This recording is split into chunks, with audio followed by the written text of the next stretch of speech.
아 근데 그 이 부부 관계 이제 출산 후에 사실 아이 때문이라고도 볼 수 있고 아니면 그 크게 변한 상황 때문일 수도 있는데 이 부부 관계가 이제 좋게만 유지할 수는 없단 말이죠. 네. 어떻게 그 좋게 유지하려면 어떻게 해야 될까요? 좋게 유지는 안 되는 것 같고요.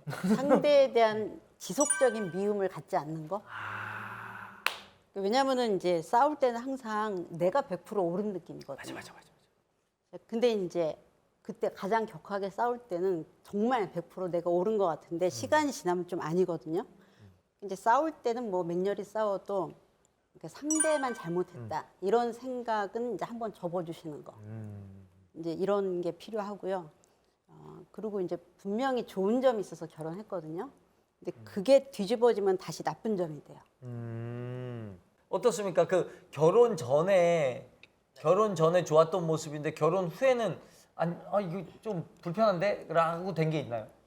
그러니까 저를 너무 이제 좋아하고 사랑해서 결혼한 줄 알았는데 네. 그게 너무 넘치다 보니까 저한테 좀 뭔가 제재 아닌 제재를 하는 아, 경향이 있는 것 같아요. 너 지금 딴 여자 쳐다봤지? 뭐 이런 건가요? 아니 그런 것보다는 이제 저는 이제 집안에 있는 걸 좋아하는데 너무 집안에 있으니까 계속 나가자고 부추기고 그런 경우가 많은 것 같아요. 어떻게 남편분이 원래 집돌이인 거 몰랐습니까?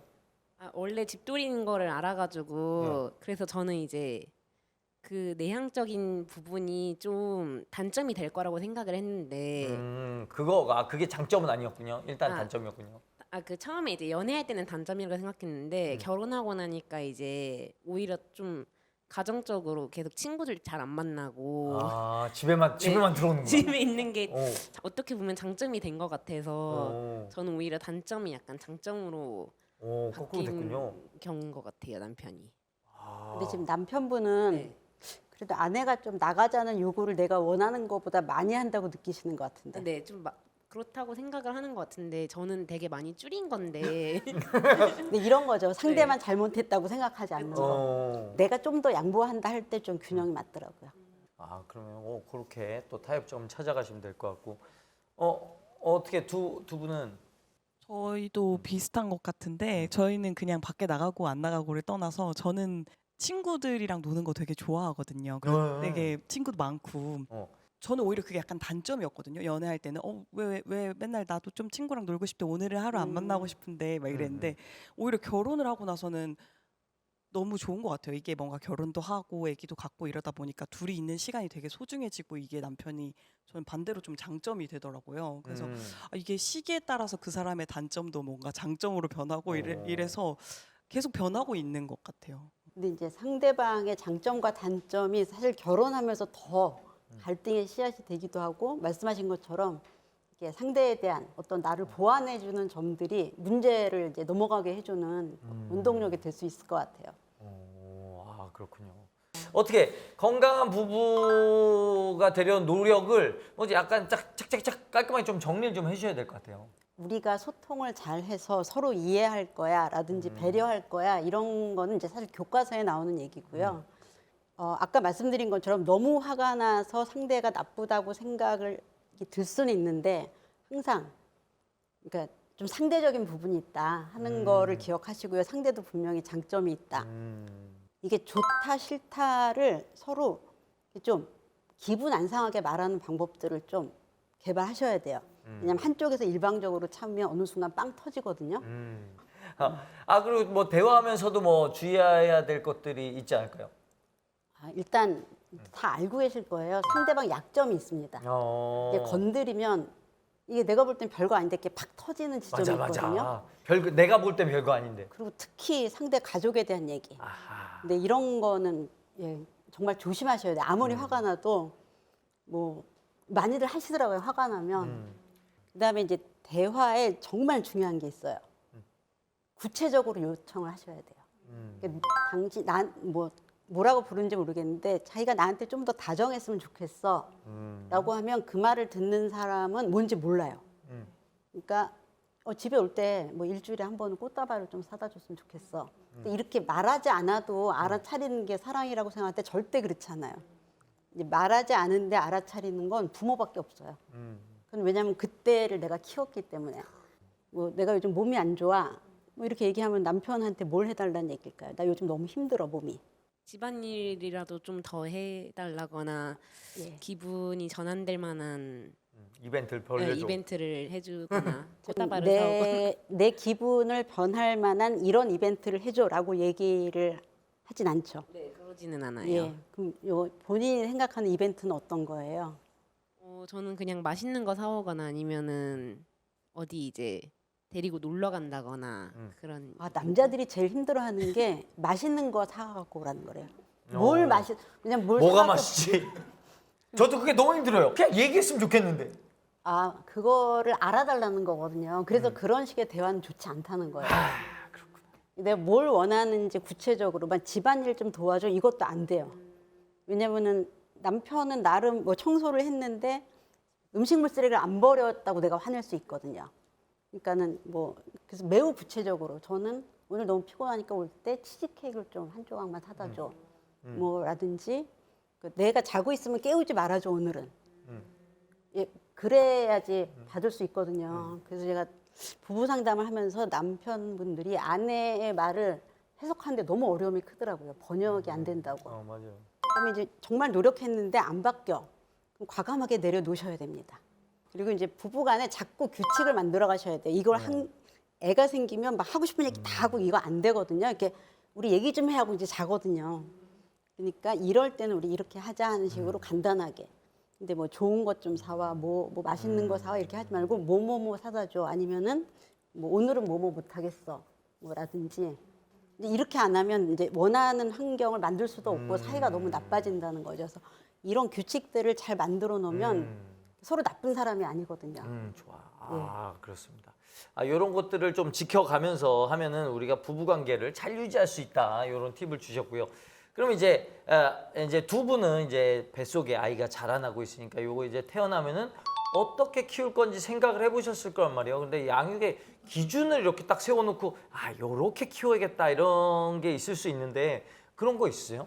난 이거 어떻게 해서 어떤 식으로 키워야겠다 뭐 이런. 아직까지는 없는 것 같아요. 근데 이제 생각을 했었던 거는 이제 주변에서 아이들 키우고 이제 임신해서 출산하신 분들 보면 좀 부부가 서로 좀 얘기를 많이 나누고 좀 줏대가 있었으면 좋겠다라는 생각을 되게 많이 했어요. 너무 엄마 다르고 아빠 다르고 그러니까 애들이 좀 혼란스러워한다던가 이런 걸 많이 봐가지고 우리 둘 다 좀 합의가 된 상태에서 아이를 만나서 아이를 대할 수 있으면 그게 좋지 않을까 하는 생각은 있어요. 근데 아직까지는 14주기 때문에 하기야. 아직까지는 지금은 큰 그냥 맛있는 것만 생각하고 그렇게 되죠. 그런 것 같아요. 좋아요. 그러면 양육의 기준 어떻게 세우면 좋을까요? 그냥 제가 볼 때 많은 분들이 결혼을 해서 애를 낳으면 아빠는 한 가지 생각밖에 안 해요. 어떻게 내 가족을 먹여 살리지? 생각을 많이 할 수가 없어요. 왜냐하면은 이 아이한테 보고 뭘 하는 게 아니라 내 짐이 지금 엄청 많아졌거든요. 그리고 엄마들이 얘를 어떻게 건강하게 잘 키우지? 얘한테 뭘 바라기보다 일단 1번 좀 순한 애가 나왔으면 좋겠다. 네, 전생에 내가 좋은 일을 많이 해서. 왜냐면 이제 태어났을 때 애들이 다 다르거든요. 예. 근데 이제 그 다음에 약간 이제 중요한 게, 난 다 해주고 싶어. 이런 분들이 기준이 하나 있고요. 다 해주고 싶어. 뭐 좋은 걸 다 주고 싶어. 근데 이런 면에서 좀 이렇게 둘이 이렇게 차이를 보여서 이제 갈등을 겪는 경우가 있고요. 네. 그리고 이 아이가 잘 못하는 걸 우리가 어느 정도까지 품어줄 건지. 요거 그러니까 얼마나 뭘 어떻게 해주고 싶은지랑 이 아이를 어느 선에서 우리가 어느 선까지 품어줄 수 있는지 이 두 가지에서 좀 합의를 보시는 게 좋을 것 같아요. 그렇군요. 교수님, 그 아이들을 키우다 보면 부부간에 이제 의견이 다를 때가 있단 말이에요. 그래서 서울시 육아종합지원센터에 올라온 사례를 저희가 좀 모아봤는데요. 그거 한번 보도록 하겠습니다. 첫 번째 사례인데요. 조기 미디어 노출. 이것도 고민이 많은데, 그래서 이렇게 의견이 다릅니다. 그러니까 스마트폰은 일찍 접해도 괜찮다와 조기 미디어 노출은 발달에 악영향을 끼치므로 최대한 늦게 접해야 된다. 이런 걸로 싸우는데, 어떻게 예비 부모로서 어떻게 생각하십니까? 저는 사실 이제 저희 어렸을 때를 계속 생각하고 그걸 기준으로 삼게 돼가지고 사실 우리 어렸을 때는 스마트폰 없이도 이제 충분히 엄마 아빠께서 육아를 되게 잘 하셨고 그런 점들이 계속 생각나다 보니까 조기 미디어 유출에 대해서는 되게 부정적인 편이기는 해요. 또 조건부로는 이제 동의를 하는데요. 완전히 반대한다기보다는 이제 여러 가지 경험을 시켜주는 것이 오히려 이제 아이에게는 좀 더 좋은 영향을 미칠 수 있을 것 같고 대신에 이제 뭐 좀 제한적으로 하루에 1시간이라든지 그리고 뭐 이제 거리를 두고 이제 시력이 안 좋게 그런 걸 이제 방지하고자. 시기적으로는 언제쯤부터 시작하면 좋을까요? 근데 보통 이제 어린이집을 가면 많이 보더라고요. 아, 어린이집. 네. 그때 시청각 자료를 많이 보기 때문에 그 시기쯤이 좀 적당하다고 생각하고 있어요. 한 3살? 네, 2-3살? 2-3살. 그렇습니다. 어떻게 교수님 이거는 어떤 가이드라인이 있나요? 스마트폰이나 노출, 미디어 노출? 있긴 합니다. 네. 그러니까 이제 이 가이드라인이 만들어지긴 했는데 이제 이게 스마트폰이 나온 지 얼마 안 됐잖아요. 네, 그래서 네. 이게 정말 확실하게 검증이 됐다 이렇게 할 수는 없는데 많은 분들이 저는 TV 세대고 저희 애들은 컴퓨터 세대고 요즘 애들은 이제 스마트폰 세대거든요. 근데 계속 놀이기구가 바뀌는 거예요. 사실 부모들도 계속 공부를 해야 되는 게 야, 나 때는 스마트폰 없이도 살았어. 이제 이러면은 우리 엄마는 대화가 안 통해 이렇게 되거든요. 자, 그래서 그냥 스마트폰은 그냥 스마트폰이나 뭐 어쨌든 태블릿은 특성상 굉장히 이제 색감이 강하고 빨리 움직이기 때문에 2세까지는 보여주면 안 돼요. 이때 이제 움직임이나 컬러에 대한 어떤 시각적 뇌가 이제 지금 발달하고 있는데 계속 이렇게 자극적인 걸 주면 어느 시기에는 밋밋한 걸 못 보, 그러니까 굉장히 싫어할 수도 있어요. 그래서 한 2세까지는 이제 보여주지 않는 게 좋고요. 근데 문제는 이제 내가 집에서 쉬고 싶은데 맞아. 애가 달려들 때가 문제입니다. 이거는 나도 모르게 찬성하게 될 수 있어요. 그러니까 미리. 그러니까 애는 이제 부모가 이거 보면 달려오거든요. 그래서 그거를 정해야지 내가 한다 안 한다 지금 신념은 별로 필요 없는 것 같아요. 근데 이제 2년 동안은 우리도 집에 오면 가급적 애 안 보이는 데서 살짝 하거나 그런다 하는 거고요. 이제 그 다음부터는 이제 얘한테 이렇게 주는 게 아니라 이렇게 옆에 같이 있어야 됩니다. 뭐 예를 들면 아까 말씀하신 것처럼 한 3세 지나면 한 30분, 30분 정도는 보여줄 수 있는데 같이 봐야 돼요. 그래서 요즘은 이제 유튜브 영상 중에 아이한테 맞지 않는 단어가 되게 많이 나와요. 맞아요. 그런 것들은 좀 다 보고 그렇게 검증해서 보여주시고요. 그다음에 이제 늦으면 늦을수록 좋은데 뭐 요즘은 키즈폰 뭐 이런 게 있어갖고 뭐 얘 확인한다고 주는데 그냥 기능이 떨어지는 걸 최대한 사주시면 됩니다. 많이 안 되는 거. 그러면 이제 아이들이 이제 스마트폰 같은 경우는 이제 이렇게 통제하려고 그러면 이제 다툼이 생기잖아요. 막 화도 내고 막 내놔 이렇게 되고 막 이렇게 되는데 이런 건 어떻게 할까요? 어떻게 일단 조율하면 좋아요? 키즈폰을 줄 때부터 규칙을 세워야 돼요. 네가 이거는 몇 시부터 몇 시까지 갖고 있을 수 있고 나머지는 줘 하시면 안 되고요. 그 나머지 시간은 갖고 오셔야 돼요. 많은 분들이 애가 먼저 와서 엄마 나 이거 다 썼어 이러기를 바라는데 절대 없습니다. 애들이 어느 순간 그냥 이거는 내가 맘대로 할 수 없는 거구나 하는 걸 몸에 이제 체득하고 달라 그럴 때 막 이러지 않거든요. 이제 많은 분들은 먼저 줘요. 애가 맘대로 해요. 근데 어느 순간 너 너무 많이 하는 것 같은데 이럴 때 서로 이제 부딪히게 되는 거거든요. 그래서 처음부터 규칙을 정하고 이제 그게 안 되면 그냥 저는 이런 것도 좀 추천하는데 뭐 예를 들면은 엄마나 아빠는 30분만 게임을 했으면 좋겠어.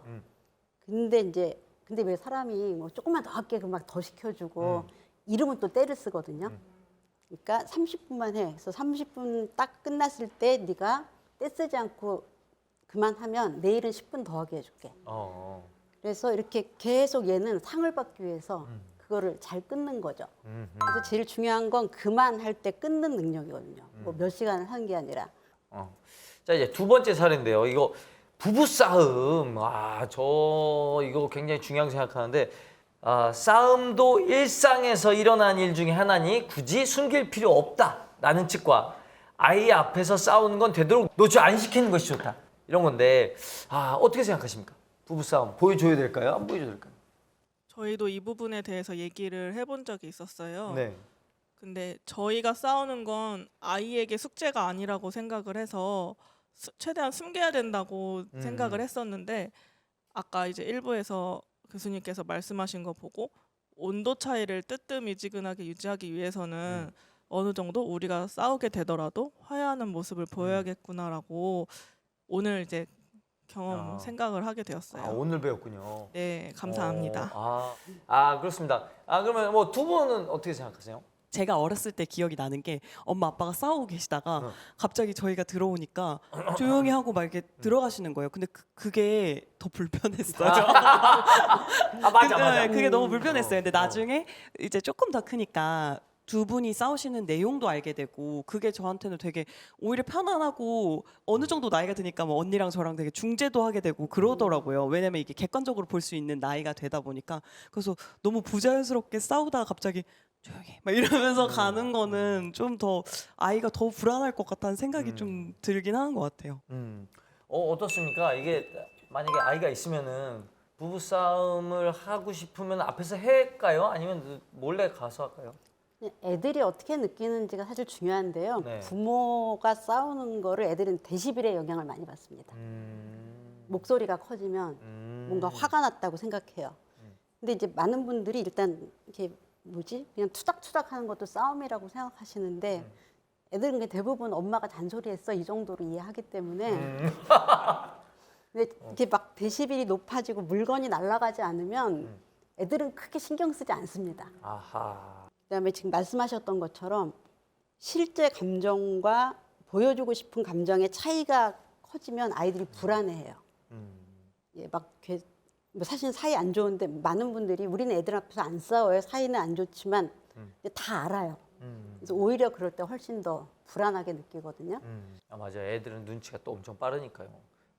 그러면 뭐 이런 다툼이 이제 가끔 생기는 건 그렇지만 이게 되게 반복적으로 자주 이렇게 벌어질 것 같으면 어떻게 해야 되죠? 그래서 그거는 이제 평소에 두 분이 이제 많이 그걸 하셔야 돼요. 한 명이 격해지면 둘 중에 하나가 자리를 뜨는 걸로 미리 이제 해놓으시고 그래서 말씀드린 대로 이렇게 소리가 높아지고 애들은 다 그 굉장히 이렇게 불안하게 느끼거든요. 그래서 그 상황을 안 만드는데 오히려 노력을 하셔야 될 것 같아요. 그렇습니다. 이것도 좋은 팁이 될 수 있겠고요. 세 번째 사례는 여기 계신 분들도 충분히 마음속에 생각을 한 번쯤 해보셨을 만한 사례인데 훈육할 때 부부가 일관성 있게 같이 똑같은 방식으로 훈육을 하느냐 아니면 한 명은 엄격하게 한 명은 보듬어주고 이제 허용적으로 역할을 한다. 그러니까 착한 악역을 나누자는 거죠. 근데 어느 쪽으로 생각하시는지 한번 들어보고 싶습니다. 어떻게 부모가 같은 방향으로 훈육을 해야 될까요? 한 명은 착한 사람, 한 명은 나쁜 사람 해야 될까요? 저는 같은 방향으로 해야 한다고 생각을 하고요. 이유를 말씀드리자면 한 명이 공을 들여서 다 혼내놨는데 만약에 다뭐 엄마가 들여서 아빠한테 와서 뭐 이제 응석을 부리거나 그러면은 그런 교육이 무마된다고 생각을 해요. 그게 가장 큰 이유. 그렇군요. 그럼 엄마 입장 또 다를 수도 있거든요. 저도 같은 방향으로 훈육을 해야 된다고 생각하고 대신 이제 풀어주는 것도 훈육한 사람이 풀어줘야 된다고 생각을 해요. 그래서 만약에 엄마가 엄격하게 혼을 냈어도 엄마가 이제 다시 그 사랑하는 거를 이제 보여주면서 풀어주고 아빠가 엄격하게 혼냈어도 아빠가 다시 풀어주고 이렇게 하는 게 더 좋을 것 같다고 생각해요. 같이 간다. 여기는 어떻게 하실 생각이에요? 있겠네요. 둘 중에 하나에게는 마음을 줘야 되는데 탈출구를 만들자. 네, 엄마랑은 어쨌든 모성애라는 게 있어서 나이가 들어도 너무 멀어지진 않는 것 같더라고요. 근데 아빠랑은 어느 순간 대화가 조금씩 안 되기 시작하면 굉장히 멀어지는 사이가 되는 것 같아서 웬만하면 이제 엄마가 조금 훈육이 필요하다고 하면 이런 식의 훈육들을 좀 해보고 싶어요. 잘 안 될 수도 있겠지만. 남편분도 비슷한 생각입니까? 네, 저도 비슷한 생각이고 다만 같은 방향에서 혼내는 부분은 이제 뭔가 정확히 잘못한 부분이 명확히 있을 때는 그 부분에 대해서는 좀 같은 방향으로 좀 확실히 혼을 내주는 게 좀 나을 것 같다고 생각을 합니다. 약간 이제 둘 다 같은 방향으로 혼내는 쪽이고 한 명은 좀 봐줘라 뭐 이런 쪽이고 좀 다른 의견이시네요. 어떻게? 저는 같은 방향을 좀 바라보면서 해야 된다고 생각하는 게 오히려 저는 이 얘기를 들으면서도 공감은 됐지만 그게 되게 혼란을 가져다주고 그리고 어떻게 보면은 그 두 개 다 사랑하는 마음 때문인 거잖아요. 근데 한 명이 악역이 될 수도 있겠다. 그러면 아이는 누군가는 계속 혼내는 사람, 누군가는 너무 받아주는 사람 이렇게 될 것 같아서 그게 좀 염려스러운 부분도 저는 있는 것 같아요. 알겠습니다. 어떻게 이 의견이 분분해요. 근데 제가 볼 때 훈육을 혼내는 거라고 생각하시는 것 같아요. 맞아요. 약간 그런 느낌이 있죠. 예. 그냥 애가 두 돌인데 놀이터에서 우리가 6시에 집에 들어가는 거야. 했는데 더 논다고 울어요. 말이 아무것도 필요 없어요, 훈육은. 훈육은 말이 화낼 필요 필요도 없고 어. 예, 말할 필요도 없어요. 몇 시에 들어가는 거야? 이렇게 하고 뭐 물론 시간은 모르겠죠. 엄마가 들어가자고 할 때 들어가자. 그리고 들어가자 하면 울면은 아니 지금 들어가기로 했어 하고 그냥 부드럽게 들고 와서 그러면 울겠죠? 그러면 이제 그렇다고 울지 말라고 달래준다고 끝이지 않아요. 그냥 이제 시간이 지나면은 이렇게 이제 그쳐집니다. 그럼 이제 씻겨갖고 밥 먹으면 되거든요. 근데 거기서 뭔가 다른 게 많이 들어오면 진짜 깔끔하지가 않아요. 이렇게 엄마가 이렇게 막 안고 왔다가 막 이렇게 잘해주면은 애가 울면 잘해주는구나 이렇게 잘못 받아들일 수도 있고요. 그걸 계속 얘기하면은 뭐 네가 놀이터에서 이렇게 하면은 그 긴 문장 중에 어떤 것만 받아들여요. 그러니까 엄마가 집에 가자를 때 가자. 자 지금은 들어가야 돼. 뭐 울어 그럼 데리고 가. 그리고 그냥 얘기할 필요 하나도 없습니다. 이 얘기하는 것 때문에 정말 많은 문제가 생겨요. 그러니까 아이가 이렇게 하면 이런 결과가 오는구나를 잘못 배워서 떼쓰는 애들이 엄청 많이 늘어났어요. 이렇게 뭐 엄마가 더 놀고 싶었지 하고 이제 사탕을 하나 준다거나 이렇게 일단 안아만 줘도 그 행동이 늘어나요. 그래서 훈육은 감정 없이 그냥 말도 최소한 화는 별로 낼 필요 없어요. 이렇게 무겁지도 않잖아요. 두 돌이면 그냥 안고 들어오는데 우는 것만 조금 견디면 되는 거예요. 남들한테 민망하게 다정하게 안 하시면 되고요. 이렇게 옆구리에 딱 끼면 딱 좋은데 그건 이제 너무 이제 안 다정해 보이니까 그래서 누군가가 자꾸 지향성을 갖고 얘기를 하면은 그건 이제 훈육이 무너지기 시작하는 겁니다. 자, 훈육은 뭐 누가 더 엄격하냐 아니냐가 마치 누가 더 소리를 치냐 화를 내느냐 이렇게 생각하시면 안 되고 규칙을 어떻게 정할지 이제 우리가 이렇게 정했을 때 얘가 이게 적절한지 얘 나이에 그다음에 이걸 어겼을 때 어떻게 할 건지 거기에다 포커스를 맞추셔야 돼요. 그래서 훈육이 뭐 예를 들면 나는 뭐 스마트폰을 뭐 30분만 해야 된다고 생각해. 나는 1시간은 해도 된다고 생각해. 근데 여기에서 맞춰야지 이게 안 됐을 때 애한테 화를 내느냐 안 내느냐는 그건 이제 훈육의 방향성이나 방법은 아니라는 거죠. 그러면 이제 나는 바로 뺏어야 된다고 생각해. 뭐 난 그때 5분은 더 줘야 된다고 생각해. 요걸로 해야지. 너 왜 5분 더 했어? 너 왜 안 갖고 왔어? 이렇게 하는 건 아니라서 규칙에서 일치를 하면 그 다음에는 똑같이 하셔야 돼요. 제가 상담할 때 간혹 왜 이제 남편이 애가 엄마만 좋아한다고 서운해한다는 얘기를 들었어요. 근데 저는 어떻게 그런 생각을 하지 싶었는데 왜냐하면 주 양육자랑 아이는 가장 친밀하고 당연히 그런데 그럼 이제 애정이 이렇게 주 양육자 쪽으로 흐르는 거잖아요. 네. 근데 나는 주 양육자가 아닌데 더 좋아해 주기를 바라는 건 애 같은 마음인 거죠. 뭐 내가 사랑받기 위해서 애를 낳은 건 아니잖아요. 그래서 이제 그런 생각이 있으면 그냥 감정은 그럴 수 있는데요. 이건 부모답지 못한 거구나. 이제 이렇게 생각을 하시면 되고요. 그렇습니다. 우리 부모 우리 진짜 부모가 되려고 그래도 참 좋은 부모, 멋진 부모가 되려고 많이 노력하는 그런 민족 아니겠습니까? 어떤 부모가 돼야 될까요? 제가 예전에는 이제 그 아이를 데리고 오면 어머니 혼내지 좀 마세요 이랬는데 요즘은 말은 안 하는데 너무 잘해주시는 거 아니에요? 뭐 이런 느낌이 들 때가 많아요. 너무 휘둘리시는 것 같아요. 이게 무슨 존중이 아닌데 약간 대등한 판단력을 가진 대상처럼 대하는. 그러니까 너는 뭐가 좋아? 하고 이제 부모랑 의견을 1대1로 하는 거죠. 이래갖고 이제 큰일 나는 집을 굉장히 많이 봤어요. 그래서 이제 마음가짐을 제가 한 3가지 정도로 정리를 해서 말씀을 드릴게요. 이제 부모는 만만한 부모와 단호한 부모 중에 하나가 될 수 있는데, 그 만만한 부모의 1번이 아이를 행복하게 만들지 않으면 나는 잘못하는 거다. 예.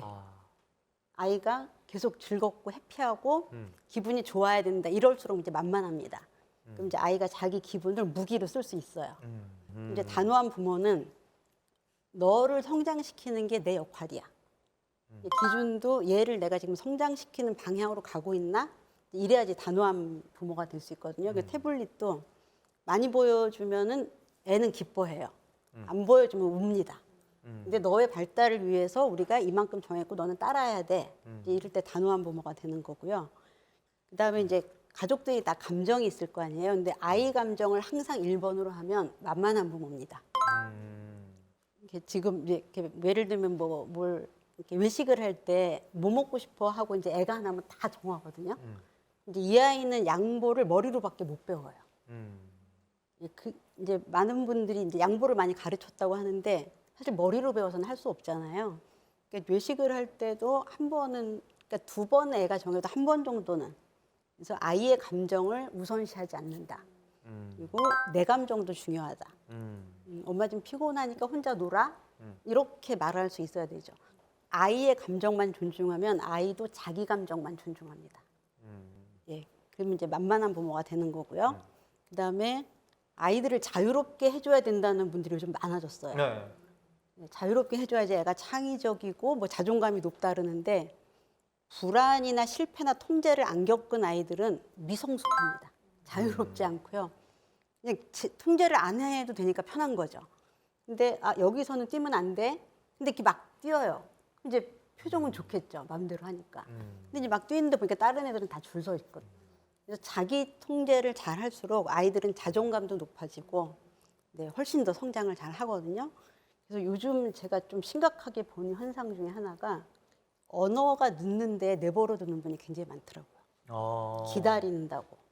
기다릴 일이 있고 기다리면 안 되는 일이 있어요. 근데 이건 뇌 발달이라 기다릴 문제가 아니거든요. 그러면 이제 만만한 부모가 되는 길이 그런 거면 단호한 부모는 어떻게 됩니까? 예를 들면 저는 마트에 가는데 네가 뭘 사달라 그러면 바로 집에 올 거야. 그래서 이제 바로 오죠. 놀이동산에서 한번 그래봤어요. 우와. 그러니까 애들이 그다음부터 절대로 1시간 반을 갔는데. 네. 그런 걸 무서워하면 만만해져요. 뭐 여기까지 왔는데 뭐라든지 뭐 애가 우는데 뭐 이렇게 갖고 싶다는데 이제 그게 사실은 애를 위하는 것 같지만 내 마음 편하자고 하는 거거든요. 오늘 만만한 부모와 이 단호한 부모가 되는 얘기에 대해서 조금 더 이제 정리를 해주셨고요. 자, 오늘 교수님이랑 이제 올바른 건강한 자아와 이 부부 관계 그리고 부모의 이 위치까지 참 얘기를 잘 나눠봤는데 오늘 시간 어떠셨습니까? 네, 사실 이제 교수님 말씀들도 당연히 다 이제 좋은 말씀들이었고 이제 여러 이제 부모님들과 같이 하다 보니까 저희 생각과 좀 많은 다른 생각도 물론 가지고 계신 분들도 이제 만나 뵈서 정말 유익한 시간이었던 것 같습니다. 네. 오늘 들으면서 하루 만에 막 모든 걸 다 이룰 순 없겠지만 그래도 하나하나 같이 좀 더 규칙 같은 것도 정하고 좀 더 저희 부부도 아이를 만나기 전에 조금 더 성장해야겠구나 하고 느끼는 시간이었던 것 같아요. 저도 이제 요즘 많이 든 생각이 그러니까 SNS 이런 데에서 되게 무분별하게 너무 육아에 대한 정보가 많아서 사실 이제 30주가 넘는 기간 동안 딱 이제 나의 양육관을 확립을 한다거나 그런 게 되게 힘들었는데 오늘 교수님이랑 이제 얘기를 많이 하면서 어느 정도 길을 이제 정할 수 있게 된 것 같아가지고 정말 좋은 시간이었습니다. 어떻게 교수님 오늘 시청자분들에게 그리고 많은 예비 부모들에게 어떻게 마지막으로 전하실 말씀이 있습니까? 네. 뭐 오늘 우리가 자기 자신에 대해서 생각해보는 시간도 가졌고, 그다음에 이제 이 부부간의 관계를 출산 후에는 어떻게 할까 이런 얘기도 좀 다뤄봤고요. 뭐 그다음에 이제 스트레스 해소, 그다음에 양육관 이제 이런 얘기들을 이제 다양하게 나눴는데 그냥 저는 이 모든 게 지금 시작이라는 생각을 하셨으면 좋겠어요. 내가 뭔가 이거를 다 결정하고 가는 게 아니라 이제 우리가 이러이러한 부분에서 우리 삶이 달라지겠구나.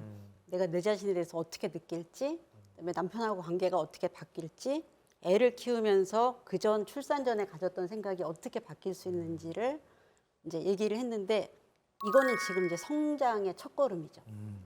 네, 그래서 앞으로 그냥 오는 문제들을 그때그때 유연하게 다루면 되지 원칙을 갖고 하실 필요는 없다고 말씀드리고 싶어요. 그냥 이런 일들이 올 겁니다. 그럴 때는 이런 게 도움이 될 거예요. 예.